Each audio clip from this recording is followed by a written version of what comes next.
Meire, eu queria trazer um assunto hoje que eu não sei nem se não está programado para mais para frente dentro do jornal, mas daí eu também não preciso mais comentar.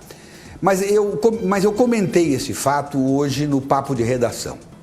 É o tão falado acordo, contrato que seria assinado, que será assinado, até agora ninguém sabe ainda, entre o governo do Estado, a Secretaria de Estado da Saúde e o Hospital Pronto Cortes. Até porque nós sabemos que tempos mais difíceis virão pela frente e a estrutura que o Estado tem hoje não vai dar conta de enfrentar os problemas que nós vamos ter quando chegarmos no pico da pandemia. Agora, eu conversei hoje com o Dr. Andrei Oliveira, ele me ligou pela manhã um pouco preocupado, um pouco chateado até, com algumas notícias que têm sido veiculadas, em redes sociais principalmente, dando conta de que ele estaria com medo de assinar o contrato com a Secretaria de Saúde. E ele, indignadamente, com razão, fez as ponderações dele, disse: olha, Everton, meu pai principalmente, está aqui há 40 anos no Estado, nós temos uma vida inteira aqui, uma vida absolutamente transparente, como médico, como empresário bem-sucedido, e não há por que nós termos medo de assinar qualquer coisa. Pelo contrário, o que ocorre, na verdade, é que é um contrato que tem que ser analisado e tem algumas cláusulas que eu poderia chamá-las de draconianas. Algumas cláusulas que ainda elas estão imperfeitas para que a gente assuma uma responsabilidade. E ele me citou um exemplo só, para início de conversa. Ele disse o seguinte: olha, tem uma cláusula lá que diz assim, ó, se algum paciente de Covid for a óbito lá no Hospital Pronto Cortes e não tiver nenhum parente para retirá-lo de lá, para dar o encaminhamento, um sepultamento digno para essa pessoa, quem assume a responsabilidade? É o Pronto Cortes ou é o Estado? Esta resposta não está no contrato. E isso tem que ficar claro. Porque aí há todo o investimento no sepultamento, nos cuidados, naquelas formalidades todas que nós sabemos, né? Tem a parte documental e assim por diante. Isso está omisso no contrato. É uma das razões porque o departamento jurídico do Pronto Cortes disse: olha, isso tem que ser resolvido. Tem outras cláusulas mais. Sábado, agora pela manhã, houve uma reunião entre o Pronto Cortes e a Secretaria de Saúde, participou o Andrei Cavalcante, o Andrei Oliveira participou também o secretário Fernando Máximo. Foi uma reunião extremamente positiva, em que pese não terem chegado a nenhum acordo, mas agora a bola está com a CESAL. O Pronto Cortes já apresentou as sugestões para alteração de cláusulas do contrato e vai ficar agora no aguardo. Por exemplo, ele coloca uma questão importante. O Pronto Cortes está colocando à disposição do Estado 23 enfermarias ou 23 leitos individuais, 23 leitos individuais e mais 12 leitos em enfermaria. São 4 enfermarias. Cada enfermaria com 3 leitos. Muito bem. É bom lembrar que cada leito individual lá do Pronto Cortes, ele vale por 4 leitos do Semetron, porque o Semetron não tem nenhum leito individualizado. Existem sim enfermarias para 4 pessoas. Ou seja, quando tiver um cidadão que precise ser internado só com a suspeita do coronavírus, ele já não pode ficar com mais ninguém junto dele na enfermaria. Então, uma pessoa ocupa, na verdade, 4 leitos, porque ele tem que ficar sozinho na enfermaria, não pode dividir o espaço. Então, se esse cidadão que está lá ocupando uma cama, um leito, numa enfermaria de 4, sozinho, quando ele vai para o pronto-acordes, não libera só o leito dele, libera 4 leitos. Então essas são as vantagens, além de outras, que o pronto-acordes estava oferecendo para o Estado. Especialmente no momento em que, inclusive, é bom que se diga, e agora é uma informação minha e não do doutor Andrei, né? Nós temos já muitos hospitais particulares aqui em Porto Velho, com um número bastante acentuado de pessoas que contraíram o coronavírus já, não é? Muito bem, a par disso, o doutor Andrei ratificou que ele está aguardando agora uma posição da CESAL, né? A CESAL agora é que vai decidir e tem todo o direito de decidir, só não pode demorar muito, né? Se bem que a gente sabe que há aquela negociação com Regina Passes, que eu dei aqui em primeira mão, no início da semana que passou. Lá no rádio, Beni Andrade deu em primeira mão no papo de redação. E aqui nós demos em primeira mão no Estado. Essa informação eu obtive assim com muita precisão. E mesmo assim, quando o doutor Fernando imaginava que estava tudo certo com o pronto-acordes, numa entrevista que ele deu para nós, e foi ali que eu falei do Regina Passes, o doutor Fernando dizia: além do pronto-acordes, nós não afastamos a possibilidade de construirmos hospitais de campanha, de alugarmos mais hospitais ou até de comprarmos mais hospitais. Aí eu pensei, bingo, tá aí, Regina Passos. Aí eu dei informação.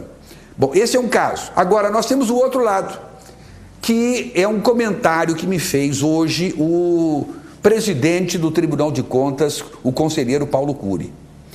E ele até, vou me socorrer aqui das minhas anotações para ser o mais fiel possível com vocês. O Paulo Cury me dizia que o Tribunal de Contas tem sido muito cuidadoso para não interferir de modo a retardar as soluções administrativas nessa crise. O Tribunal de Contas não está se adiantando a nada, está inclusive dando sugestões e está procurando não criar dificuldade. Agora, ele fala, inclusive, porque também ele, meio que assim, queixoso, dando conta de informações que saíram em redes sociais, que o Tribunal de Contas estaria interferindo e dificultando esse acerto entre o pronto-acordes e a CESAL. E aí ele comentou comigo, dizendo, não, tá aí a prova de que o que se comenta como o Tribunal de Contas ser um fator que estaria impedindo uma rápida negociação, está aí a prova de que não é verdade. Está aí, em nenhum momento o doutor Andrei Oliveira coloca qualquer questão referente ao Tribunal de Contas. E ele diz o seguinte, que o TC nada tem a ver com esse impasse. Embora todos saibam, e aí ele faz um alerta, e aí é um alerta educativo, né, para não dizer outra coisa, embora todos saibam que ninguém estará no futuro imune ao controle daquela corte, ao controle do Tribunal de Contas. Então, ele comentou isso, o doutor Paulo Cury, porque, como eu disse, houveram aí muitas informações desencontradas nas redes sociais, né, e aqui na televisão, no rádio. Nós temos alguns sites também importantes, que também primam pela verdade, é bom que se diga, mas as redes sociais, quase que indiscriminadamente, acabam trazendo alguns comentários que não condizem com a realidade, não é? Muita gente escreve correto, mas muita gente distorce a realidade, muitas vezes propositadamente. Então está aí também os esclarecimentos do Tribunal de Contas, dizendo que nada tem a ver com esse impasse. E, aliás, basta a gente ouvir o Andrei Oliveira falar, que a gente percebe que não tem nada a ver, passa longe do Tribunal de Contas esse impasse entre pronto-acordes e a Secretaria Estadual de Saúde. Meire Santos. Boa noite. Obrigada, Everton Leone. Você falou detalhadamente sobre essa situação, mas a palavra medo surgiu diante dessa contratação do Hospital Pronto Acordes, e a gente vai conferir agora de onde que surgiu. Olha só.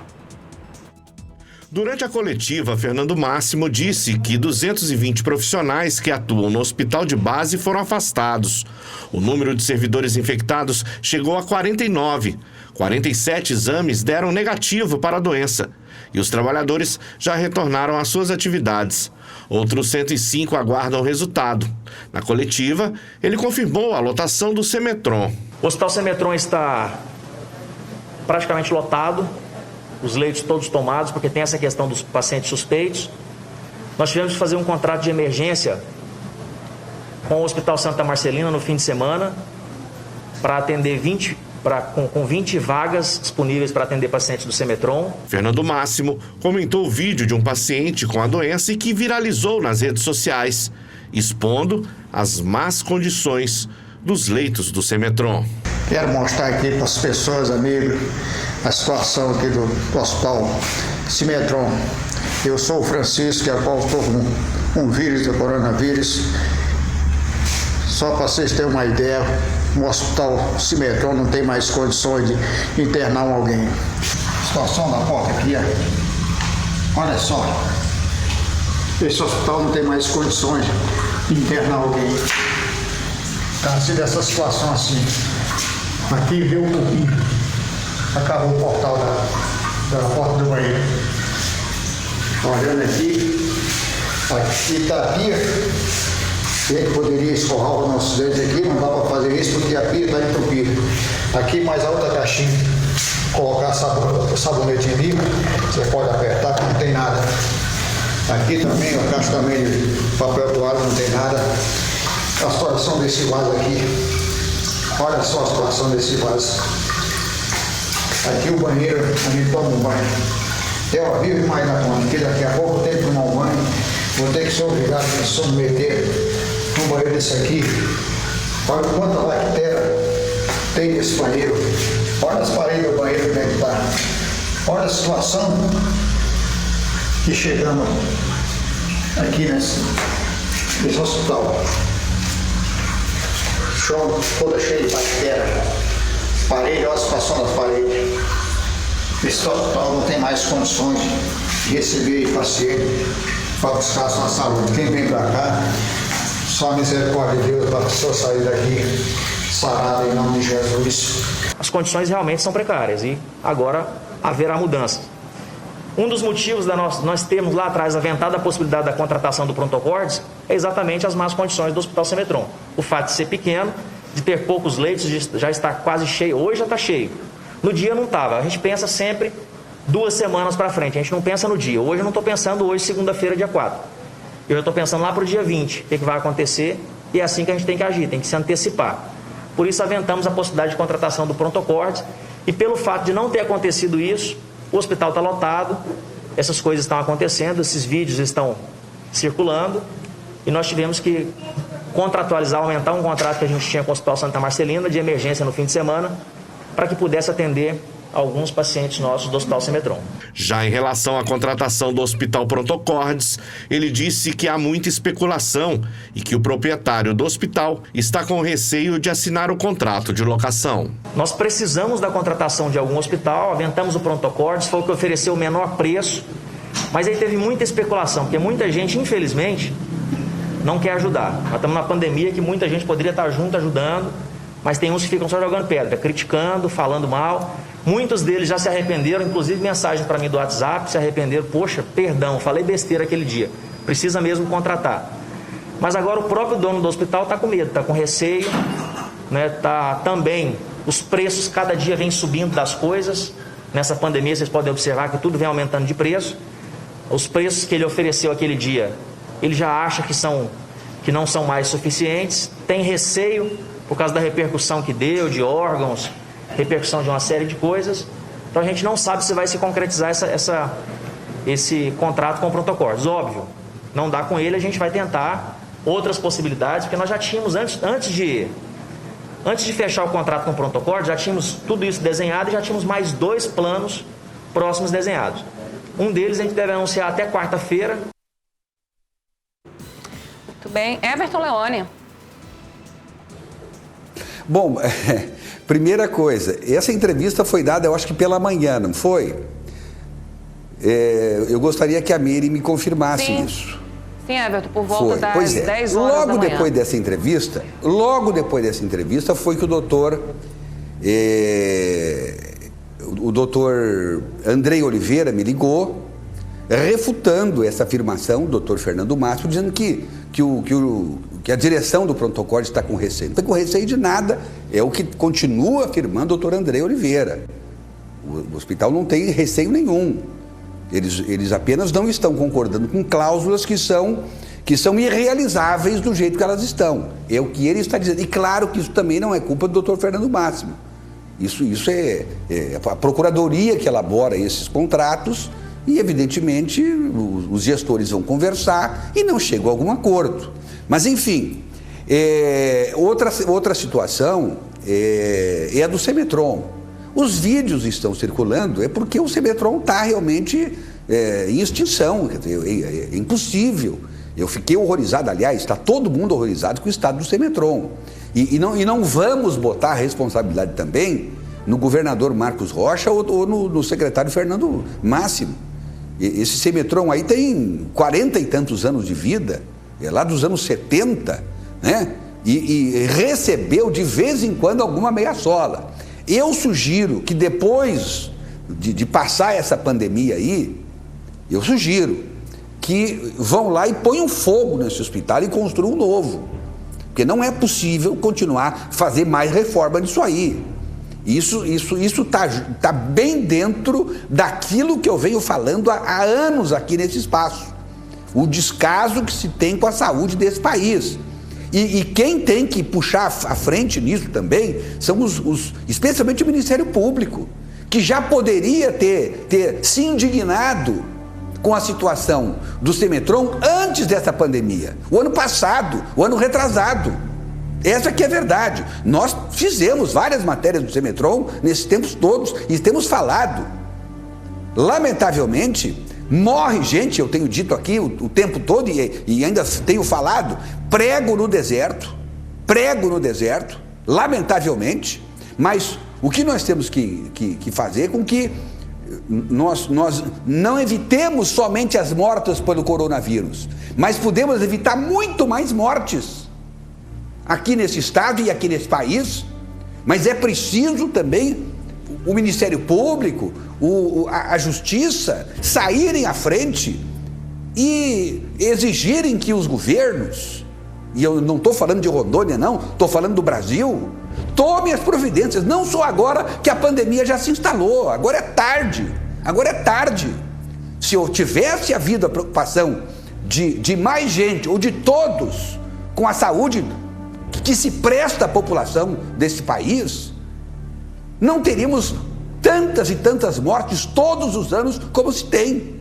Citei aqui na sexta-feira, 1,5 milhão de crianças morrem de caganeira nesse país todos os anos. E ninguém fica indignado com isso. É isso que eu estou dizendo. É essa a minha indignação. Não é só no coronavírus, não. Morre muito mais gente fora do coronavírus por outras razões que poderiam ser evitadas. É por isso que eu estou aqui gritando e pregando.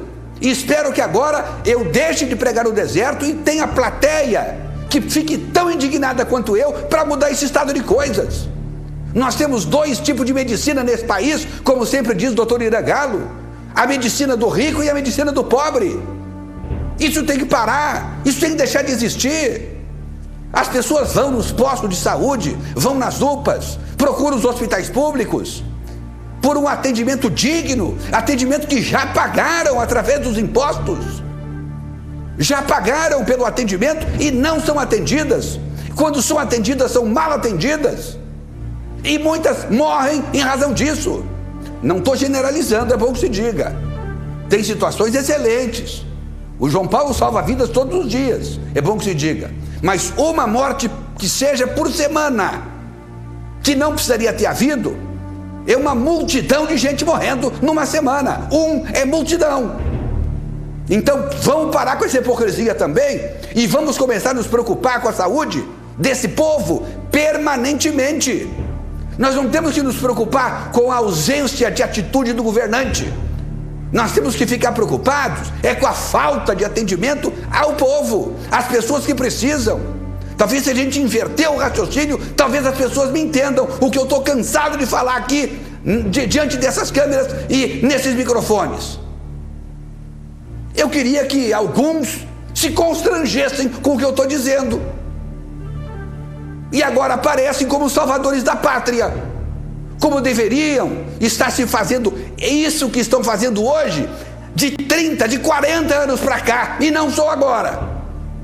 O que eu posso fazer, por enquanto, é só falar. É só falar.